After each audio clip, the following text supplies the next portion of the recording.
Sesungguhnya apabila seorang mukmin melakukan satu dosa, maka akan ada noda hitam di dalam hatinya. Apabila dia bertaubat, berhenti, dan meninggalkan maksiat tersebut, maka hatinya akan cemerlang kembali. Apabila dia menambah dosa itu, maka noda hitam itu akan bertambah sehingga menutupi seluruh hatinya. Demikian itulah noda yang disebutkan oleh Allah, kalla barrana ala qulubihim ma kanu yaksibun. Sekali-kali tidak, sebenarnya apa yang selalu mereka usahakan itu menutup hati mereka. Juga sabda baginda Nabi SAW dalam hadis riwayat Imam Ahmad nomor 20.847, Imam Tirmidzi 1987 dan Al-Hakim 121. Rasulullah SAW bersabda, ittaqillaha haitsu ma kunta wa atbi'is sayyi'ata al-hasanata tamhuha wa khaliqin nasa bi khuluqin hasan. Bertakwalah kepada Allah dimanapun kau berada dan ikutilah. Bertakwa artinya patuhlah sama Allah dimanapun kita berada, sendiri atau rame-rame. Dan ikutilah selalu perbuatan buruk yang pernah dulu kita kerjakan, dengan sekarang ganti perbuatan baik setelah taubat. Niscaya amal baik itu akan menghapuskannya. Dan bergaullah dengan manusia dengan akhlak yang baik. Oleh karena itu seorang muslim hidup sebagai orang yang senantiasa berusaha mendidik dirinya, mensucikan dan membersihkannya. Karena dialah yang paling berhak untuk mendidik dirinya terlebih dahulu, maka dia menghiasinya dengan adab yang dapat mensucikannya dan membersihkan kotoran-kotorannya. Sebagaimana dia menjauhkannya dari hal-hal yang dapat menodai dan merusaknya, berupa keyakinan yang sesat, ucapan dan perbuatan yang batil. Semua itu jauhi. Kemudian dia menundukkannya siang dan malam, mengintrospeksinya setiap saat, mendorongnya melakukan amal kebaikan dan ketaatan sebagaimana dia memalingkan dan membentengi dari keburukan dan kerusakan. Dan hendaknya dia mengikuti langkah-langkah berikut ini di dalam memperbaiki dan mendidiknya agar ia menjadi bersih dan suci. Yang pertama, selalu taubat. Baik teman-teman, ada satu pertanyaan. Ustaz, bagaimana kami memahami perbedaan antara taubat dengan istighfar? Bagaimana memahami ini? Istighfar adalah pengikraran permohonan maaf seseorang hamba kepada Tuhannya. Sama kalau kita salah di kantor, kita bilang maafin saya Pak misalnya. Atau tertulis, secara tertulis kita mengatakan saya telah melakukan kesalahan, saya mohon maaf gitu. Itu namanya istighfar kalau bahasa agama kita, hubungan dengan Allah. Jadi pengikraran permohonan maaf. Kalau taubat, pengikraran untuk tidak mengulangi.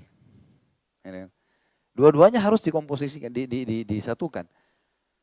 Jadi kalau kita mengatakan beristighfarlah, artinya permohonan maaf. Kita tahu tidak tahu kesalahan kita, istighfar saja. Gitu kan?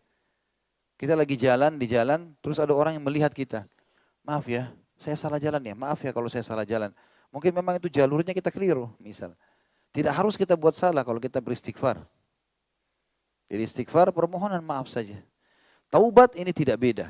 Mengikrarkan, mengetahui kalau lagi salah, janji sama Allah tidak mau ulangi. Jadi pernyataan, sikap, ya, tidak akan mengulangi perbuatan salah itu. Nah, kalau kita tulis misalnya permohonan maaf, sekaligus kita nyatakan sikap di situ, kita gabungin keduanya berarti. Jelas ini? Allahu a'lam. Senyap. Rupanya tulisan taubat di atas kepala ini bagus juga. Baik, taubat maksudnya kata beliau, ini yang paling pertama harus kita lakukan teman-teman. Karena semua kita bisa buat salah. Taubat maksudnya membersihkan diri dari segenap dosa. Segenap artinya semua, tidak terkecuali. Maaf ikhwan dan akhwat, saya ingatkan kalau makan minum tangan kanan ya. Jangan sampai salah. Tangan kiri dari syaitan ini, nggak boleh. Karena ada yang saya lihat masih lupa mungkin ya. Atau mungkin belum faham. Kata Nabi SAW, jangan makan dan minum dengan tangan kiri karena syaitan makan dan minum dengan tangan kiri. Diambil oleh syaitan itu. Ya. Taubat maksudnya membersihkan diri dari segenap dosa dan maksiat. Menyesali setiap dosa yang telah dilakukannya. Dan bertekad untuk tidak. Ya. Jadi di sini dia membersihkan diri dari segenap dosa dan maksiat, menyesali setiap dosa yang telah dilakukannya. Ini namanya istighfarnya. Dan bertekad untuk tidak mengulangi perbuatan dosa itu dalam sisa umurnya. Namanya taubatnya. Ya. Hal ini berdasarkan firman Allah Subhanahu wa taala dalam surah At-Tahrim ayat 8. A'udzubillahi minasyaitonirrajim. Ya ayyuhalladzina amanu tubu ilallahi taubatan nasuha. taubatan nasuha asa rabbukum an yukaffira ankum sayyiatikum wa yudkhilakum jannatin tajri min tahtihal anhar. Al-ayah. Hai orang-orang beriman, bertaubatlah kalian. Ikrarkan dengan Allah tidak akan mengulangi dosa-dosa itu. Dengan taubat yang semurni-murninya. Jangan pura-pura. Tidak mau kembali, tidak mau kembali. Selesai. Apapun godaannya. Apalagi kalau cuma kata orang, kamu alim ya, kamu berubah. Sudahlah, iya, tidak apa-apa. Sudah berapa kali saya nasihati. Apalagi kalau giuran-giuran yang lebih besar, tidak semua, tidak ada. Haram-haram, walaupun saya harus mati. Semurni-murninya kata Allah, mudah-mudahan Rob kalian akan menutupi kesalahan-kesalahan kalian dan memasukkan ke dalam surga yang mengalir di bawahnya sungai-sungai. Ada sedikit sini perkataan para ulama teman-teman. Apa makna Rob kalian akan menutupi kesalahan-kesalahan kalian? Kenapa Allah bilang Allah membersihkan kesalahan? Kenapa Allah bilang menutupi? Apa makna menutupi teman-teman? Kalau ada tulisan di tembok ini, kita ingin ada bedanya. Kita menghapusnya dan kita menimpahnya. Ya. Menutupinya. Tapi kalau dalam gambaran agama berbeda masalah menutupi. Bukan hanya sekedar menyamarkan. Maksudnya diganti dosa itu menjadi pahala. Jadi posisinya tetap sama. Waktunya tetap sama. Misalnya orang pernah berzina di umur 17 tahun. Di posisi ini segala macam dosa. Dia memohon kepada Allah agar dosa itu bukan cuma dihapus. Tapi diganti menjadi pahala. Dan Allah janjikan itu. Allah bisa menggantikan dosa-dosa kita menjadi pahala. Makanya Umar bin Khattab berkata radhiyallahu anhu, tapi ini tentu difahami secara positif ya. Beliau pernah duduk dengan beberapa temannya sambil berkata, saya adalah orang yang lebih banyak pahala dari kalian. Orang-orang sekitarnya berkata di zaman khilafahnya beliau, bagaimana bisa Amir Mukminin? Jelaskan kepada kami, kok Anda mengaku lebih banyak pahala? Dia bilang karena saya dulu di zaman jahiliyah orang yang jahat. Banyak dosa, gitu kan. Sekarang saya taubat. Dan Allah menjanjikan orang yang bertaubat, dosanya diganti menjadi pahala. Sementara kalian lahir dalam keadaan Islam. Sedikit dosanya. Gitu kan? Tapi saya bilang tadi, difahami secara positif. Jangan bilang sekarang saya dosa dulu, baru saya beramal soleh. Karena bisa saja antum pas buat dosa mati. Mana ada jaminannya?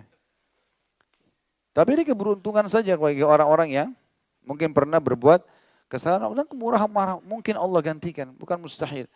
Tapi tentu juga bukan berarti orang yang tidak buat dosa ini, kemudian dia dalam Islam, sudah dari kecil disuruh hafal Quran, ibadah selalu sholat di masjid. Masya Allah anak-anak kecil kita yang sudah hadir di majelis ilmu.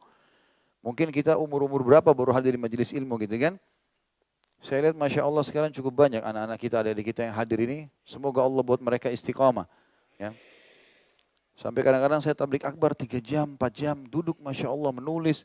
Ikutin, saya berpikir bagaimana kalau pada saat mereka sudah balik, pengaruhnya seperti apa gitu kan.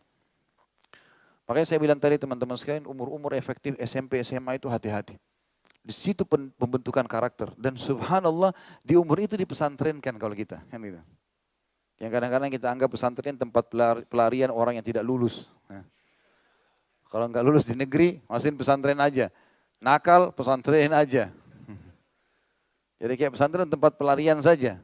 Mestinya pesantren dulu, tidak lulus pesantren baru lari ke sekolah lain.